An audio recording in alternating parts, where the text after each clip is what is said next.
Então vamos lá, começando agora sim, para valer mais um Código Aberto de hoje para você. Todo mundo. Agora na Novo Tempo, Código Aberto. Tudo bem, no nosso Código Aberto desta manhã de sexta-feira. Não sei se você está assistindo na sexta-feira à tarde, à noite, ou no sábado, ou em outro dia da semana. Olha, a gente sempre faz o nosso Código Aberto aqui nas sextas-feiras e sempre temos um convidado diferente. Dessa vez nós temos aqui, ele voltou, gente, não podia deixar de voltar, né? Pastor como esse, sempre querido, animado, tem que estar de volta aqui no nosso Código Aberto. E ele também tem aquele espírito jovem. É o nosso amigo Pastor Álvaro. Bem-vindo, meu amigo, tudo bem? Tudo bem, graças a Deus. É um prazer estar aqui de novo com vocês. Você pode chegar o microfone pra frente, não precisa ficar se encurvando não, tá bom? Okay. Pode ajustar. E a minha querida amiga Rose, tá olhando ali, tá vendo se ela tá bonita? Tudo bem? Olá, meu querido, a todos os nossos amigos ouvintes. Um feliz sábado, um sábado mundial de alegria, muita alegria pra todos. Ela é toda animada, não tem jeito essa menina, né? Ela é super animada. Rose que tá sempre com a gente, ela trabalha aqui na AMPA, né? Pastor Álvaro é pastor da MPA. Do Distrito do Cordeiro de Farias. Do Cordeiro de Farias. Tá lá há quanto tempo mesmo, pastor? Eu faço no mês de maio agora, do ano que vem, 4 anos. Já tem bastante tempo, já conhece todas as ovelhas pelo nome praticamente, né? Tá chegando lá, né? E o pastor me disse que ele tem mais de 10 igrejas, é isso? Para administrar? 13 igrejas. 13 igrejas. Em torno de uns 1.200 a 1.300 membros. Aí como é que faz para decorar o nome? Não dá, né, pastor? Aí tem que ter uma memória fantástica, né? Ele já sabe o número de membros. Isso já é muito bom e ele sabe a maioria, pelo menos assim, né? O semblante, né? Mas vai tentando aí pregar. Agora é meio difícil atender tanta igreja ao mesmo tempo, né, pastor? É complicado. E a gente agora, nesse mês de outubro, a gente tá com um projeto de evangelismo. Em 3 pontos, a gente tem mais ou menos 400 pessoas estudando a Bíblia, né? Amém. Então, assim... Nossa, isso tudo? 400 pessoas. São 3 pontos diferentes. Um tem em torno de 80, outro tem em torno de 50, outro tem em torno de 200 e pouco. Né? Amém. 400 pessoas estudando a Bíblia. E nesse final de semana e no outro, a gente vai... muito bonita lá. Esse de 200 e tantas pessoas está sendo onde? Está sendo no Tapanã 3, atrás do cemitério do Tapanã. É todo dia? Todo dia. 7h30? Que horas? 7h30 começa. Então quem quiser lá é só... Fala assim, eu sou ouvinte da Novo Tempo. Isso. Vai ganhar um brinde especial, chegar lá. Olha, não fala uma coisa dessa, não vai ter que comprar muito. Compromete, né? Se compromete. Gente, vamos lá. O tema desta manhã, deste nosso Código Aberto, importante, gostaria que todo mundo soubesse, né? A gente queria espalhar esse segredo aí, o segredo para a unidade. A gente até brincou com o pastor aqui, como é que ele consegue administrar uma igreja de mais de 1.300 unidades? Será possível, né? 13 igrejas, 13 congregações, pessoas diferentes, imagina 1.300, cada uma com a sua particularidade, com a sua dificuldade. Como manter uma igreja dessa unida? A gente vai ter que descobrir o segredo aqui. Tenho certeza que vai ajudar também você na sua igreja. Mas vamos agora, então, conversar com Deus. Hoje, Rose, você ora pra gente? Sim. Começar? Sim. Santo e bondoso Deus, Pai de amor, de misericórdia, nós viemos aqui nessa manhã com espírito de gratidão. Gratidão porque o Senhor nos renovou o fôlego de vida e porque através da Tua palavra nós conseguimos sim descobrir o segredo. Nós conseguimos sim descobrir o caminho para a eternidade. E é esse caminho que nós queremos seguir, Senhor. Nós sabemos que como seres humanos é difícil nós renunciarmos a alguns costumes, hábitos errados, mas através do Teu santo poder, Cristo na nossa vida, essa possibilidade ela se torna totalmente real. Amém. E é isso que nós queremos e oramos por isso nesse momento e por todos os nossos ouvintes. Em nome de Jesus. Amém. Amém. Obrigado, Rose. Então vamos começar, minha gente. O nosso texto aqui principal, verso-chave, né? Verso para memorizar, como a gente chama. Antigamente era verso áureo, né? Agora é verso para memorizar. É o seguinte, está em Efésios 1, versos 9 e verso 10. Aqui eu vou ler na Nova Linguagem, que diz assim: Deus nos revelou o mistério da sua vontade, de acordo com o seu bom propósito, que ele estabeleceu em Cristo, isto é, de fazer convergir em Cristo todas as coisas, celestiais ou terrenas, na dispensação da plenitude dos tempos. Então a intenção de Deus é sempre unir, não é isso, pastor? A gente percebe isso, né? Convergir tudo em Cristo. Acho que a palavra-chave é Verdade. termo. É verdade. Aqui no início da lição, fala de Éfeso, né? Paulo está enfatizando aqui essa unidade na igreja de Éfeso. E Éfeso era uma região comercial, era uma região Era um centro comercial, Era né? um centro comercial. E tinha gente de tudo quanto é região que ia fazer comércio. E era gente de toda a cultura, né? E como unir esse grupo numa igreja tão heterogênea, tão diferente de ideias, de pensamento, de cultura, como unir e tudo isso, né? Eu acho fantástico essa ideia de Paulo realmente, porque ele não conseguia ver as dificuldades como uma dificuldade de fato, ele conseguia ver essas diferenças todas como uma oportunidade de agregar e poder pregar o evangelho para todas essas pessoas de diferentes etnias, de diferentes línguas.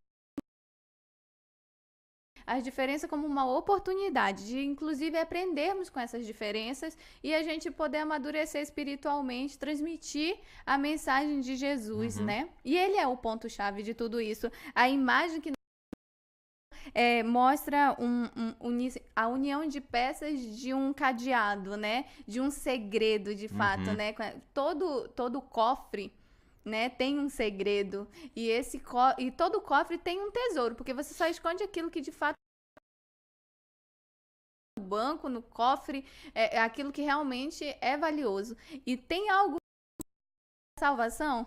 Não existe. E a gente saber, Deus nos revelar o segredo para nós alcançarmos a salvação é um grande privilégio. Mostra pra gente o quanto que nós somos especiais, porque ele revelou pra gente o segredo.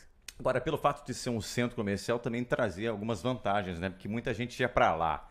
Então, ali seria o ponto principal para que o evangelho chegasse a muitos lugares onde, de outra maneira, não seria possível, não é isso, pessoal? Sim, sim. Ali ele era um centro que poderia espalhar para todos os lugares daquela região, né? Era a possibilidade. Tem o desafio da unidade, mas ali você pregando numa cidade, você poderia espalhar o evangelho para todas as culturas, né?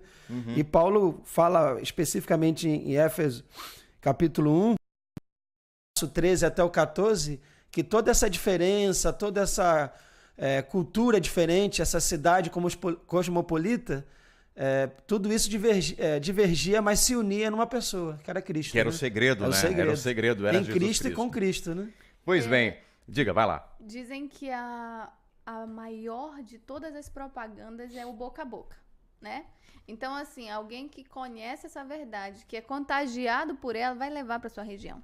Então, era justamente essa ideia, né? Que Paulo fosse em todos os lugares, mas o fato de ali se concentrar um grande número de pessoas de lugares diferentes, essas pessoas iam levar para os seus lugares essa mensagem, né? E aí ia se propagando de boca em boca. E essa ainda continua sendo a maior propaganda. Exatamente, né? mas aí tinha um problema que a gente vai discutir aqui, era a questão da desunião. Porque ou você leva a propaganda é a alma do negócio. Agora, a boa propaganda, quando a propaganda é ruim, imagine, você vai comer num restaurante e quando você chega lá, você encontra um pedaço de pedra lá no feijão, você encontra alguma coisa ruim, você vai chegar em casa ou com um amigo e falar, não come lá não, porque lá a comida não é boa. Então ninguém vai mais ouvir, não vai querer mais aquele local, porque falando. E o evangelho é a mesma coisa, né? Nós somos a cara do evangelho. E dizem por aí que quando você está satisfeito, você fala para 7 pessoas no máximo, né? E agora, quando não você tá? está insatisfeito, é 70, né? Eu não sabia desse dado, não. Mais. A insatisfação 10 vezes mais. Propaga muito muito mais mais. rápido. Nossa, Às vezes tem um atendimento diferenciado e positivo. Dificilmente você elogia aquela pessoa por quem você foi atendido bem. Mas o local em que te atendeu mal, você propaga rápido. Propaga para tudo quanto é lugar, né? Interessante aqui que o seu capítulo, né, o livro que ele escreveu, a epístola para o pessoal lá de Eféso, a igreja de Éfeso, ele vai falando que nós fomos adotados como filhos, né? Não tem mais aquela separação, aquela dicotomia, aquela diferença, não, agora é só para o judeu, não, é só para o judeu, não, os pagãos, os gentios não têm salvação. Ele fala que em Cristo isso tudo acabou, todo mundo é igual, não é isso, pastor? Não tem mais diferença de ser rico, branco, se é judeu, se é gentil, acabou a diferença. Quando Cristo veio e morreu, o véu... Então não tem mais diferença. E Paulo foi até acusado, né, de ter levado um gentil para dentro do templo, que era um crime, né? Isso era um crime passivo de morte. E eles queriam prender Paulo e dar a sentença de morte para Paulo. Aí Paulo explica, falou, ó, Jesus já veio, já acabou com toda essa diferença, com todo, não há mais muro de separação, todo mundo é adotado em Cristo. Por isso que o segredo é em Cristo. Para quem está acompanhando a gente, é interessante que antigamente no antigo templo lá de Jerusalém tinha uma parede que separava ali. Ali, num canto era só para os judeus e uma outra para os estrangeiros. Como é que isso funcionava, pastor? O templo é dividido em 3 partes. É o pátio, o santo e o santíssimo. Mas além dessas tinha um antipátio. Nem era no templo, que era fora do templo, que ficava só quem não era judeu. Já no pátio só entrava quem era judeu, né? Havia separação. No templo só vai quem é judeu. E as mulheres e as crianças ficavam no antipátio, nem entravam no pátio do templo. E tinham várias, não sei dizer se placas, informações, né? Sim, informações. Que avisos, justamente, né? Avisos. E que inclusive seria penalizado a morte caso essas regras elas fossem quebradas. E aí a lição trouxe alguém de volta que a gente estudou no trimestre passado, Trófimo, né? E Trófimo veio novamente para essa situação, mostrando um exemplo dessa separação. Agora, um verso que acaba muito...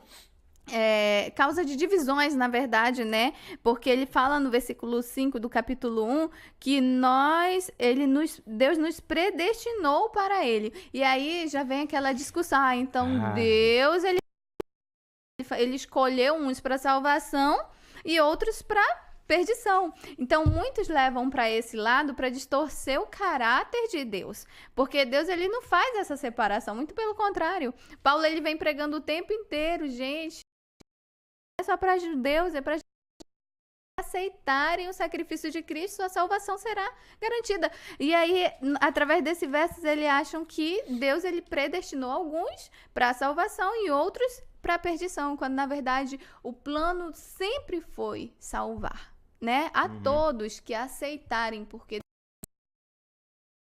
não obriga ninguém a aceitá-lo, né? Mas ele deixa as portas abertas e a oportunidade para todos. E nós sabemos que um dia essa porta, de fato, ela vai se fechar, né? Mas hoje, é por isso que a Bíblia fala, hoje é o dia da salvação. Então, escolha hoje viver, né?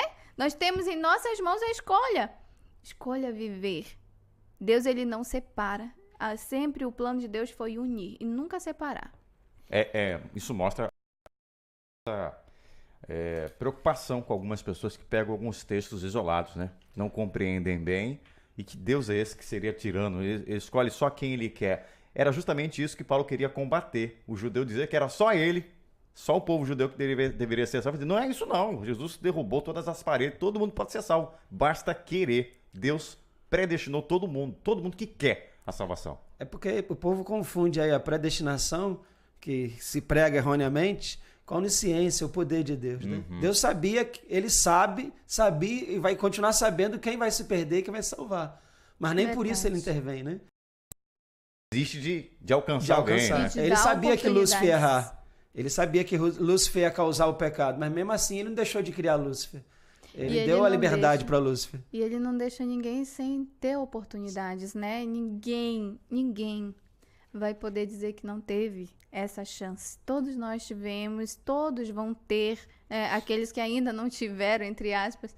Mas assim, tem que entender que o nosso Senhor, ele não faz exclusão de nada nem de ninguém, né? Ele aceita, tanto é que ele fala, né, em Apocalipse, que ainda há muitas ovelhas fora do aprisco, né? E convém a ele juntar. Eu queria pegar esse teu gancho aí, e a gente tem um tempo bem curtinho aí, mas eu queria que vocês pensassem nos dias de hoje que nós muitas vezes somos tentados a fazer essa separação. Nós até muitas vezes já pré-julgamos algumas pessoas como se elas não fossem mais salvas ou não tivessem mais solução, não houvesse mais solução para elas. A gente pega às vezes um traficante, um bandido, alguma pessoa que matou alguém, a gente faz uma exclusão dela, né? Só que Deus não vê dessa maneira, Deus salva todo mundo. Aí eu pergunto para vocês aqui, será que essa unidade agora em um corpo que Paulo tanto prega, isso seria realmente uma teoria, apenas uma teoria, ou realmente ela pode ser uma realidade? A unidade em um corpo. Tem muita gente que se une a uma placa de igreja, se une a um líder, né? A uma pessoa que fala bem, que consegue te levar por uma boa conversa. Mas aqui a lição fala da unidade em Cristo, né? Em Cristo, na palavra de Deus, nós somos uns. Não importa a tua religião, não importa. Em Cristo nós somos somos um povo, né? Sim. E isso não é filosofia, não é utopia, isso é realidade. É um grande desafio, mas devemos buscar essa unidade. Agora, essa unidade, claro, não é 100%, porque cada um tem uma cultura, cada um tem uma criação, tem um jeito, mas aqui por isso que Paulo enfatiza tanto, em Cristo. Em Cristo a gente é unido. Agora, nas outras coisas a gente pode até pensar diferente, mas em Cristo... Então, é por isso que ele é o segredo, né? Ele se torna o segredo da unidade, porque é só nele que a gente consegue, de fato, alcançar. Sim. E assim, às vezes a gente não consegue justamente porque a gente acaba olhando muito pra gente, né? E acaba realmente falando nele, olha, sob pena de morte. E porque a gente olha com muito preconceito para as outras pessoas, outras religiões, e a gente acaba excluindo, porque a gente e chega até um ponto de achar que aquele vai ser salvo e aquele não vai ser salvo. Eu queria pegar com vocês aqui rapidinho, eu sei que isso atrapalha a gente, né, estudar de forma bem clara, mas lá em Efésios, no capítulo 4, a gente encontra ali pelo menos 7 elementos que unem os cristãos. Eu achei super interessante, eu marquei alguns aqui. Primeiro deles seria somos, né, somente um corpo, somos um corpo, então isso nos une, né? Apesar de somos um corpo. O segundo, um espírito, um espírito, o Espírito Santo que nos une. Terceiro ponto, somos chamados numa só esperança. E que esperança é essa? A volta de Jesus, não seria essa? Sim. Né? O quarto elemento que Paulo apresenta é que há um só Senhor, que é Deus, o nosso Sim. Senhor. O quinto elemento que ele apresenta, que há uma só fé. Então esse povo pode ser até diferente, mas é unido numa só fé. Um só Deus. E tem um sexto ponto que ele apresenta, um só batismo. Sim. Em Jesus Cristo. Sim. Né? E o sétimo elemento, ele apresenta que um só Deus e Pai de todos. Então, servimos a um único Deus que nos une e é o nosso Pai, somos filhos dele. Então, tudo para nos unir, a despeito de todas as diferenças que haja em nós. Sim. Aí você vai numa igreja na África ou na Ásia, a cultura é diferente, o estilo de cultuar a Deus é diferente, mas há essa unidade. Se vestem diferente. Se veste diferente, às vezes fala um pouco diferente. Comem diferente. Comem diferente, mas esses 7 elementos você vai encontrar em qualquer lugar que você for. Porque isso une a igreja de Cristo. Isso faz parte do corpo de Cristo, né? Fundamental. A exortação de Paulo foi justamente que nós nos sujeitemos uns aos outros, né? Porque a nossa tendência é a gente olhar muito para o que o outro não tem, para a falha e o que isso pode nos repelir, aquilo nos afasta. Nós devemos olhar as pessoas com misericórdia, assim como... É por isso que a gente ressalta o ponto, e o segredo é Cristo. Como é que ele via as pessoas diferentes dele? Ele via com amor. E essa na verdade, é a palavra, é o sentimento que tem que nos motivar. Boa! Porque sem o amor, nenhum outro fruto do Espírito é possível ter em nós. A gente tem que ter o amor. E o amor livre de preconceitos, o amor livre de estatutos, um amor baseado no exemplo de Cristo. Ele amou diferentes pessoas, ele cuidou de todas as pessoas e até o último momento deu oportunidade até para aqueles que o estavam crucificando. Então, o principal de tudo é o amor, né? A igreja, se ela ama a Deus, ela é unida, né? O amor perdoa as pessoas. E a lição destacou também essa questão, né? É que o tempo realmente está voando. Ela ainda destaca a liderança, a igreja precisa de líderes. Nem todo mundo tem os dons de liderança, mas todos nós somos unidos através do dom do amor, né? A gente aprendeu um pouquinho isso aí. né? Alguns dons são apenas para algumas pessoas. Mas todo mundo tem um dom, pelo menos. Todos. Mas a lição fala que todos foram chamados para a missão, né? Para o ministério. Esse ID é para todo mundo. É para todos. ID Não é só para quem tem dom. Porque pelo menos um dom a gente tem, né? E pode ser o mais simples, mas ele tem a finalidade, tem que ter a finalidade de salvação, Sim. né? Eu lembro que na igreja que eu congregava em Manaus, tinha uma senhora, ela já era muito doente, muito debilitada, não conseguia ir para todos os cultos, mas no culto que ela ia, eu fazia questão de deixar ela na recepção, porque ela dava um abraço tão aconchegante nas pessoas e desejava tantas bênçãos que eu dizia, gente, essa mulher ela tem que fazer isso para todo mundo que entrar nessa igreja. E todos se sentiam tão amados. Então, assim, é um dom. Ela não podia ir para evangelismo por causa das situações de saúde. Ela não pregava, não cantava, mas o abraço acolhedor daquela mulher é algo marcante. Você tem uma igreja com o melhor som, o melhor ambiente, a melhor climatização, o melhor sermão, e você sair completamente vazio de lá. Sim. Porque os irmãos são frios, né? Não Mas acolheram, quando né? é uma igreja, às vezes é uma igreja que não tem o melhor banco, às vezes é aquele ventilador, quando tem ventilador, às vezes não tem nem janela na igreja, né? Mal iluminada, mas a igreja é unida, os irmãos são calorosos, fervorosos, você se sente feliz lá. Tem vontade de voltar. Tem né? vontade de voltar. E eu tinha que fazer essa pergunta para vocês, porque lá em Efésios 5, a partir do verso 22, Paulo destaca aqui a submissão, ele até começa assim, as mulheres sejam submissas ao próprio marido como ao Senhor, porque o marido é o cabeça da mulher, como também Cristo é o cabeça da igreja, sendo este mesmo o salvador do corpo. E alguns pegam esse texto aqui isoladamente e falam, tá vendo, né? O Deus homem é machista. até Jesus, até Deus é Paulo não era machista. E aí, o pastor Álvaro, como é que a gente pode entender isso aqui dentro do que a gente já tratou aí ao longo do nosso programa de hoje? Primeiro que a Bíblia, ela sempre usa a metáfora de esposa e esposo entre Cristo e a igreja, né? Então a gente tem que pensar nessa relação entre Cristo e a igreja, é o primeiro ponto. E segundo ponto, que a gente foca só na primeira parte, que diz que a esposa tem que ser submissa, mas não foca na segunda, que fala que o esposo tem que dar vida pela esposa. Quem não quer ser submissa ao quem te ama a ponto de morrer por você? Exatamente. A gente sempre vê essas situações de um texto fora do contexto vira um pretexto, na verdade, né? Esse verso é muito conhecido. Mas, assim, a gente tem que ver o contexto da situação. Como o pastor falou, como que eu não vou amar, como eu não vou me submeter a um homem que me ama a ponto de dar vida por mim?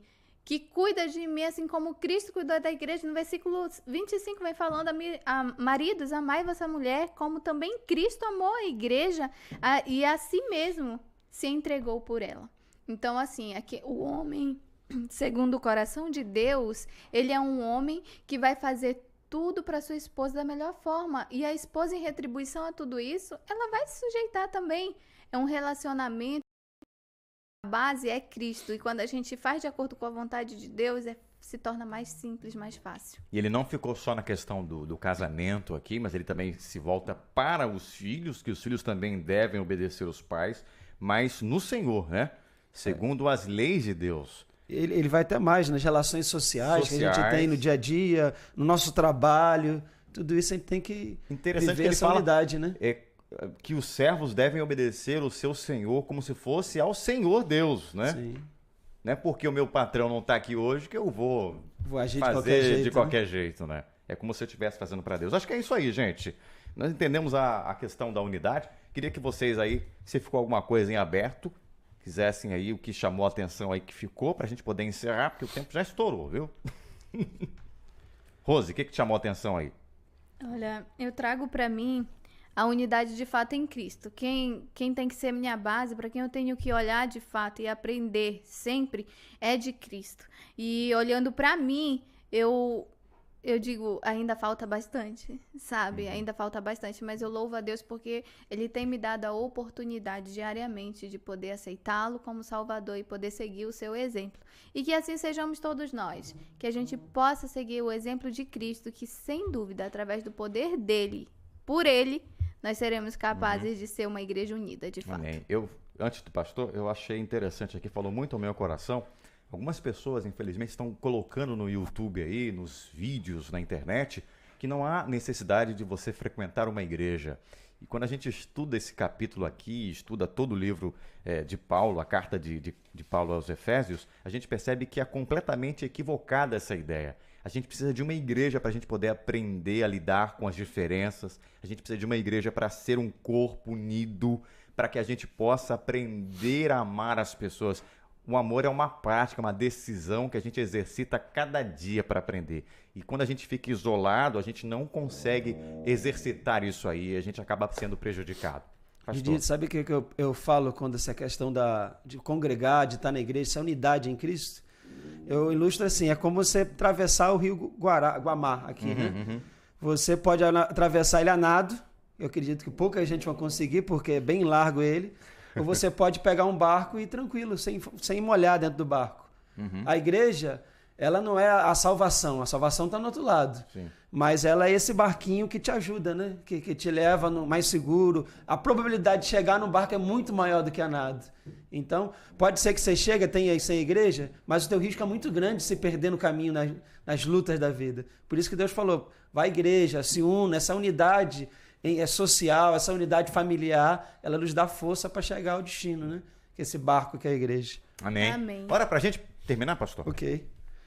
Querido Pai, maravilhoso Deus, muito obrigado porque o Senhor não deixou o teu povo à deriva nesse mundo.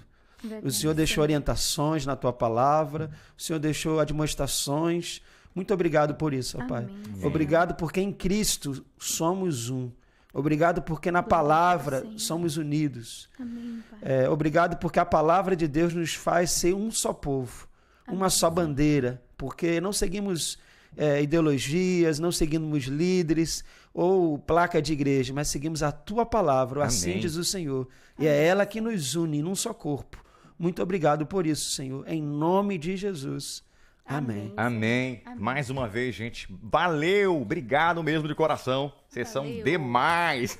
Só alegria. Só alegria, gente. Na próxima semana nós não vamos ter, porque é feriado, tá? Mas você que quiser pode estudar aí a experiência de uma unidade na igreja primitiva.